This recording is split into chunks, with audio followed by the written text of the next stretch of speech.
I walked in on them. No knocking. No warning. Just the sound of her laughter from the living room. And then silence. That kind of silence that doesn't come naturally. It crashes, it suffocates. Like the air gets sucked out of the room because two people got caught doing something they weren't supposed to. I wasn't supposed to come home early, but I did. I wish I hadn't. The moment I opened the door, I knew something was wrong. You know that feeling? That sixth sense? The shift in the atmosphere. Like the house itself was holding its breath. Her shirt was on backwards. His zipper was half down. And they were sitting too far apart on the couch. Too far. Like they were trying to unsit together. Like they had just peeled off each other and hadn't figured out how to act normal again. Her name is Lacey. We'd been dating for 3 years. I thought she was the one. I was already saving up for a ring. I'd even talked to her dad, got his blessing. I was that guy. That naive, hopeless romantic guy who believed love conquers all. And him? That was Tyler. My best friend since college. We met freshman year. Roommates in the dorms, bros ever since. He was the guy I called when life hit the fan. When my mom got sick, when I lost my job, when I didn't know how to be an adult. Tyler was there. And apparently he was also there when I wasn't. I didn't say a word at first. I just stood there, watching. My keys still in my hand.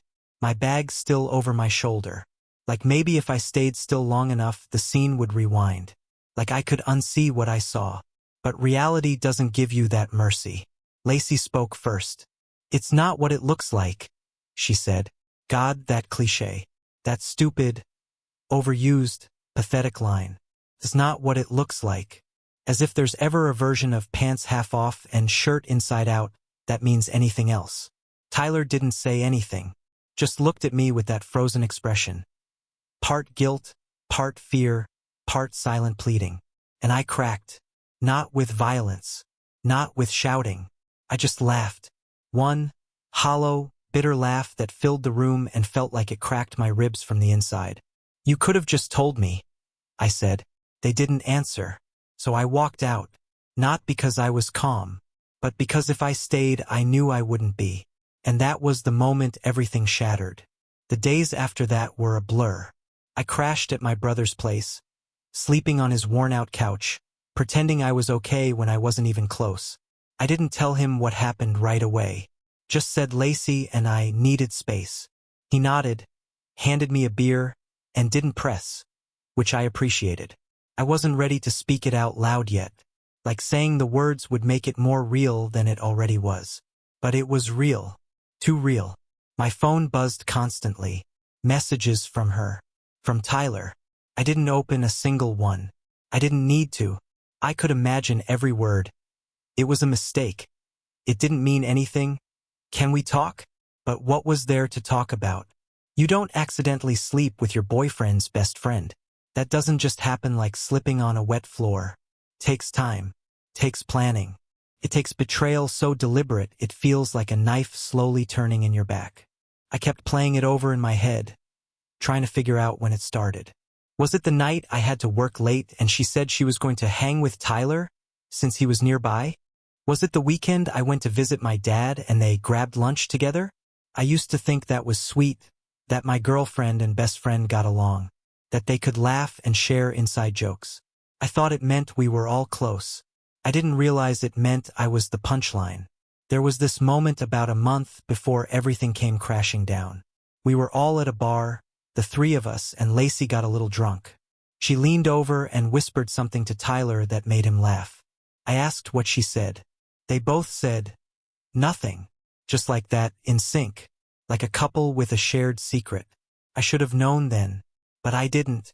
Or maybe I did and I just didn't want to admit it. It's easier to ignore the signs than to face the storm you know is coming. The worst part wasn't even the betrayal. It was the intimacy of it. The idea that while I was pouring my heart into a future with her, planning, dreaming, trusting, she was giving parts of herself to someone else. To him. The guy who knew every vulnerable detail about me. Who had seen me at my lowest and promised to always have my back. He didn't just stab me in it, he smiled while doing it. I remember sitting on that couch in my brother's apartment one night, staring at the wall like it held answers. I thought about driving back to our apartment. Not to fight, not to scream, just to see if she looked different now that I knew. If her eyes would finally show me what I missed. But I didn't go. I stayed put. Because I knew the only thing waiting there was pain. And I had enough of that already. Eventually, I opened her messages. Not because I wanted to hear her out, but because the silence had become unbearable. Sometimes knowing the full extent of the wound helps it start to heal, or at least that's what I told myself. Her texts were exactly what I expected, a mess of contradictions. It didn't mean anything followed by "it just happened once and then I've had feelings for him for a while." Each sentence chipped away at whatever part of me was still trying to understand. She kept saying she was confused, that she loved me but also didn't know what she felt anymore. That Tyler just listened in a way I hadn't for a long time. That maybe we'd grown apart. As if the erosion of a relationship justifies detonating it with infidelity. But what really gutted me wasn't what she said, it was how she said it. There was no rage, no desperation. Just calm, measured explanations. Like she had already made peace with her decision long before I knew anything. I was still stuck in the crash site, and she was already walking away from the wreckage, dusting herself off. She said she wanted to meet in person, to talk like adults, to see if there was anything worth salvaging. I read those words over, and each time they felt more absurd. Salvaging what? The lie she built? The trust she shattered?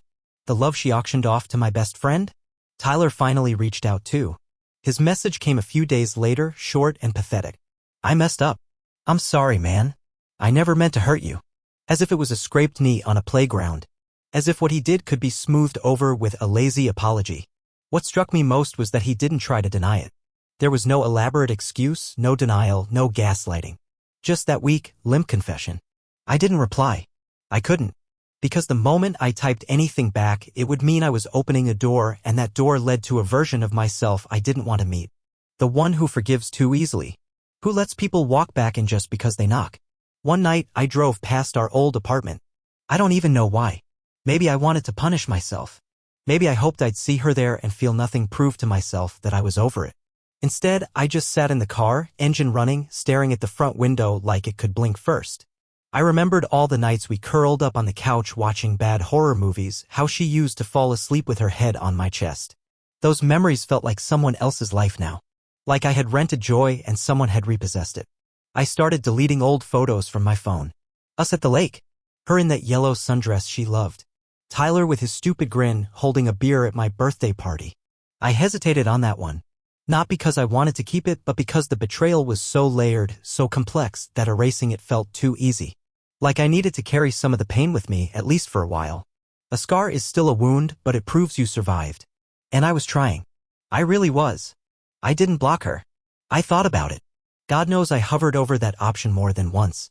But there was something inside me, maybe a shred of masochism, maybe just the pathetic remnants of love that didn't want to sever the connection completely. So I watched. I watched her Instagram go dark for a while. Then come back. A new photo of a sunset. A coffee shop. Her legs crossed on a patio, a book in her lap.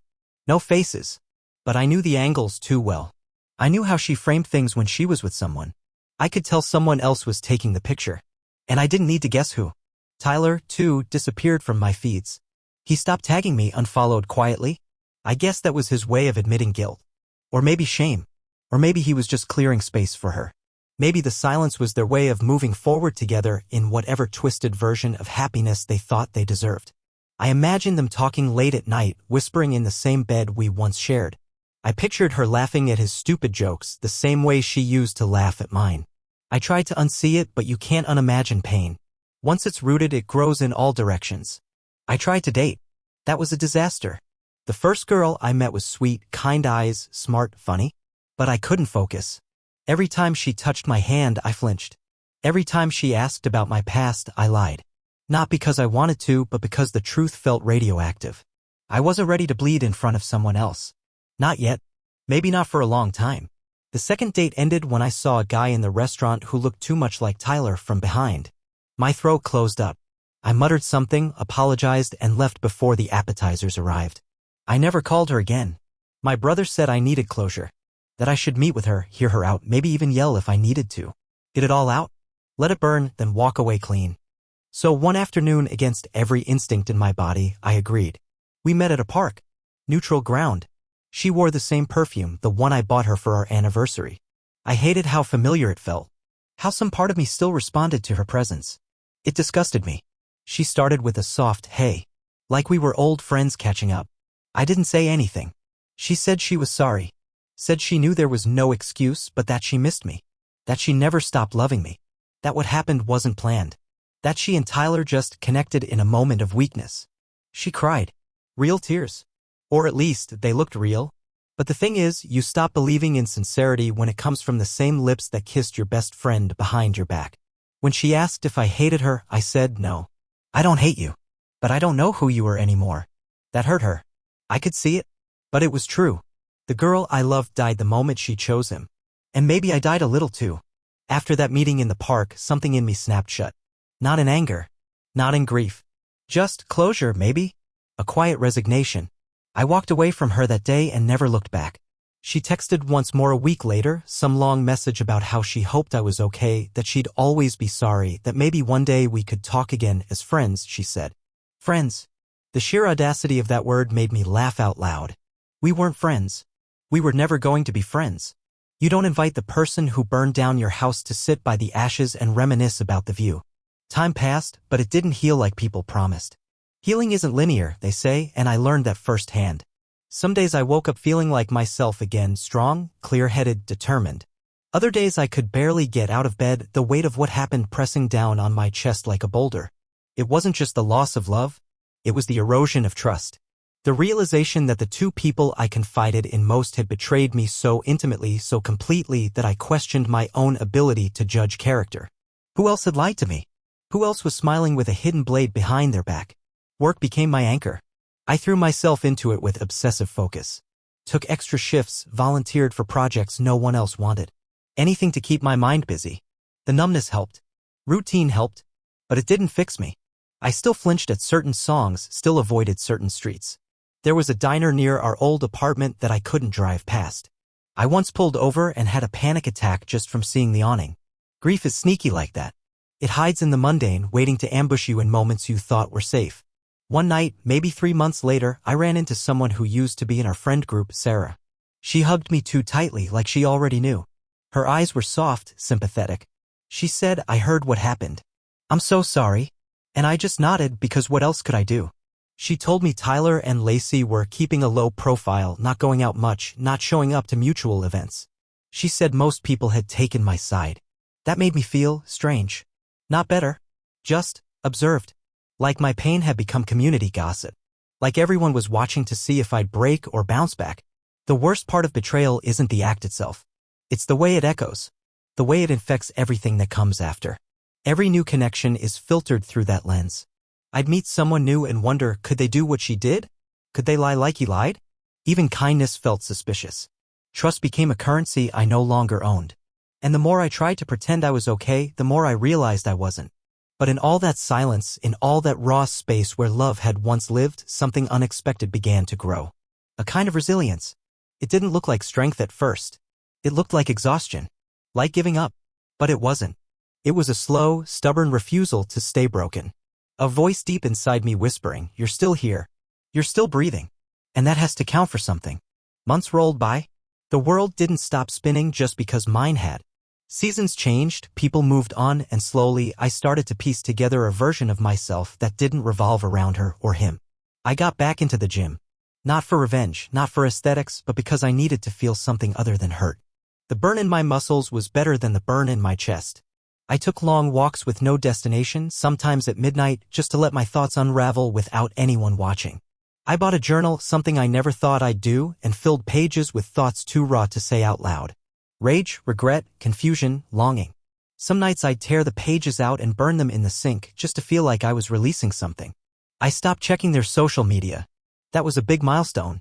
For weeks, I used to wake up and type her name into the search bar before I even got out of bed. I convinced myself it was just curiosity, but really it was self-harm. Watching them build a life from the rubble of mine. But eventually, I stopped needing that pain. I stopped needing to remind myself of what I lost. Because I was beginning to realize I didn't lose anything worth keeping. That wasn't love. That was codependence dressed in romance. That was trust misplaced, loyalty wasted. And for the first time, I started to wonder if maybe, just maybe, they did me a favor. I started saying yes to invitations again. Drinks with coworkers, a concert downtown, a hiking trip with a group I barely knew. I forced myself out of the apartment and into life, even when it felt like my skin didn't quite fit. At first, I was quiet, reserved. I laughed too politely, smiled too quickly. But slowly, it became real. I found myself laughing without faking it. I started sharing stories again. Not stories about pain, but about dumb things, funny things. I remembered what it was like to be someone other than the guy who got cheated on. And then, one night, I met someone. Her name was Ava. She wasn't flashy or dramatic. She didn't play games or talk in circles. She was calm, grounded. She asked thoughtful questions and actually listened to the answers. And I found myself telling her things I hadn't planned to. Not about Lacey or Tyler, not yet, but about me. About music I loved, dreams I'd buried. The kind of quiet I craved on Sunday mornings. She didn't try to fix me. She didn't pity me. She just saw me. And in that moment, I realized how rare that was. We took things slow. I told her from the beginning I'd been through something heavy. And she didn't flinch. She just nodded and said, "Okay, I'm not going anywhere." And she didn't. There were nights I still woke up from dreams that felt too real, drenched in sweat, heart pounding. But she was there, not to make it go away, but to sit with me in the aftermath. And for the first time in a long time, I started to believe in something again. Not in perfect endings, but in honest beginnings. There was a moment, quiet, almost unnoticeable, when I realized I no longer hated them. Not her, not him, not even the version of myself who had once believed they were my forever. It didn't come with fireworks or some cinematic closure. It happened on a regular Tuesday, while I was driving home from work, listening to a playlist Ava had made for me. One of the songs was something Lacey used to love, a track I used to skip out of reflex. But this time I let it play. And instead of pain, I just felt nothing. No tightening in my chest. No acid in my throat. Just air. Space. Like something had finally been exhaled after months of holding it in. I pulled over and sat there for a few minutes, letting the realization settle. It wasn't forgiveness, not exactly. I still wouldn't invite them back into my life. But it wasn't hate either. It was detachment. A kind of emotional freedom I hadn't known I was capable of. They were no longer chapters one was stuck in, they were just footnotes. Side characters in a story that had always been mine, even when I forgot that. Around that time, Ava asked me if I ever thought about reaching out. Not to reconnect, but to say what I needed to say. To have the last word. I told her I didn't. Not because I didn't have words left, but because I no longer needed anyone else to hear them. Closure, I'd learned, doesn't always come from confrontation. Sometimes it comes from silence, from choosing not to engage, from realizing that not every wound requires an audience to heal. I had written the final chapter in my heart, and that was enough. I moved to a new apartment, smaller, but filled with light. I didn't take much from the old place, just the essentials and one framed photo of me alone on a hiking trail, taken long before Lacey or Tyler. I hung it by the front door, not because I missed that version of myself, but because I respected him. He had no idea what was coming. He had no armor, no warning. But he survived it anyway. That photo reminded me of who I was before betrayal, and who I could become after it. Ava stayed. She became part of my everyday. Not in a way that took over, but in a way that fit. Easy. Steady. She never asked me to forget. She just made space for the man I was now. A little more guarded, a little more deliberate, but still capable of love. And in her presence, I learned that healing isn't about returning to who you were before the hurt.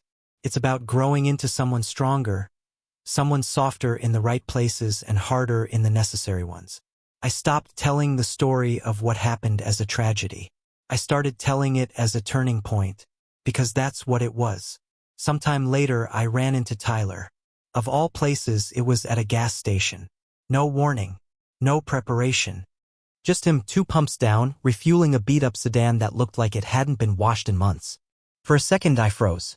Every instinct in me wanted to turn and leave, disappear before he saw me. But I didn't. I stood there. Still. Grounded. And then he noticed me. His eyes widened, his mouth opened slightly like he wanted to say something, but no words came out. There was this flicker in his face, guilt, panic, maybe shame. I didn't feel rage. I didn't even feel the old heartbreak.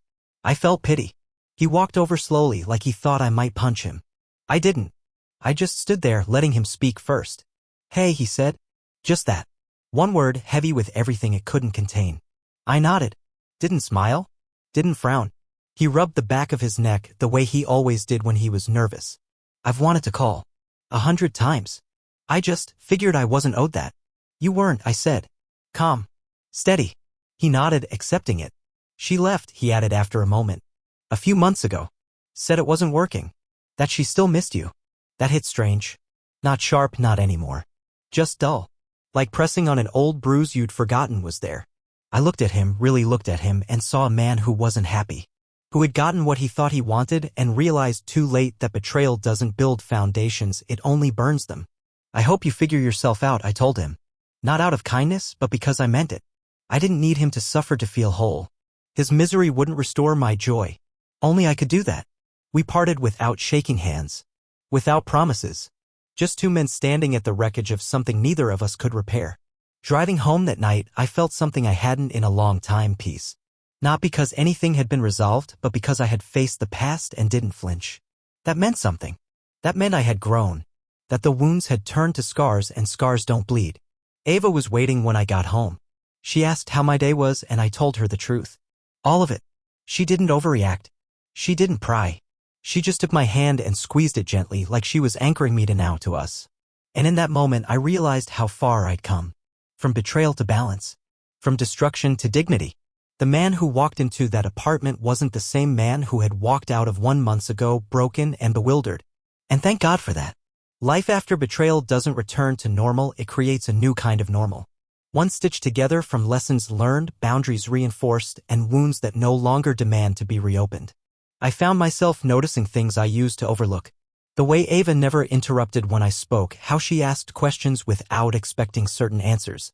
The calmness in her presence felt unfamiliar at first. I had grown used to chaos, to reading between lines, to questioning the motives behind every word. But with her, there was only clarity. No guessing. No testing. Just steady truth. And that was harder to accept than I thought it would be. For a while, I kept expecting something to go wrong. Trauma trains you to anticipate the fall. Even happiness feels like a setup. I'd catch myself waiting for the text she wouldn't answer, the unexplained absence, the signs that history might repeat itself. But Ava proved me wrong. Slowly. Patiently. Not through grand gestures, but through consistency. She kept showing up. Not just physically, but emotionally. And I began to trust that maybe not everyone would leave when things got complicated. I rebuilt more than just my trust in others, I rebuilt myself. Piece by piece. I learned to say no. I learned to say yes with intention. I learned that healing isn't about proving you're okay, it's about becoming someone who values their own peace more than their pain. I stopped romanticizing struggle. I stopped measuring love by how much suffering it could withstand. Real love, I came to understand, doesn't ask you to suffer to prove your devotion. It asks you to show up as you are, whole, flawed, but honest. One weekend, Ava and I went away, just a small cabin near a lake, far from the noise of the city. One morning, I woke up early while she was still asleep, made coffee, and sat on the porch watching the fog lift off the water. And I realized something I hadn't dared to say out loud until then. I was happy. Not the kind of frantic, desperate happiness that comes from trying to escape something. This was rooted. Gentle. It didn't need to be declared or displayed. It simply was. I thought back to that night, the one that shattered everything. The door opening, the silence, the unraveling. It no longer haunted me. It had happened, yes. But it no longer owned me. I had taken every broken piece and used them to build something better. Not perfect. Not free of pain. But real. And that mattered more than anything. I smiled to myself, sipped the coffee, and looked inside the cabin at the woman still asleep, safe and warm and wholly herself. And I knew betrayal wasn't the end of my story. It was just the middle. Looking back now, I don't regret what happened, not because it was right, but because it revealed so much. It showed me who I was, what I valued, and where I'd been too blind for too long. Pain is a brutal teacher, but its lessons are etched in places comfort can never reach.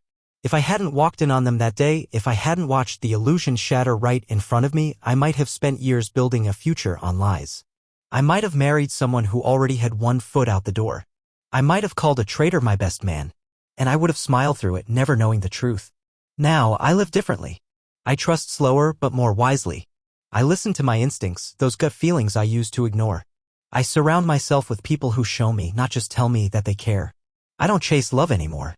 I welcome it when it arrives, and I let it go if it stops being kind. And perhaps most importantly, I've learned to love myself, the version of me that survived, that rebuilt, that chose growth over bitterness. Lacey and Tyler are ghosts now. Not in the haunting sense, but in the faded memory sense. Like faces from an old photograph you no longer keep on display. Sometimes I wonder if they ever think of me. If she lies awake at night, wondering what life would have looked like if she hadn't crossed that line. If he stares at the ceiling, haunted by the cost of his betrayal. But then I stop myself. Because their thoughts are no longer my burden to carry. Their choices were never my responsibility. Their consequences are theirs alone. I still get asked about them sometimes by old friends, by people who only half know the story. And I just smile and say that was another life. Because it was. One where I mistook comfort for connection.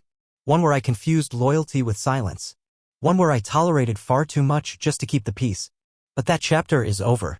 This new one, the one I'm writing now, is built on truth. On resilience. On real love. And it's better than anything I could have imagined back then. To anyone who's been betrayed, I see you. I know that ache. That humiliation.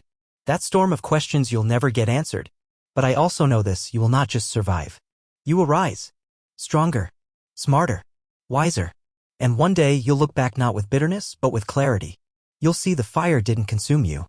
It forged you. Because sometimes the most profound transformation doesn't come in spite of the betrayal. It comes because of it.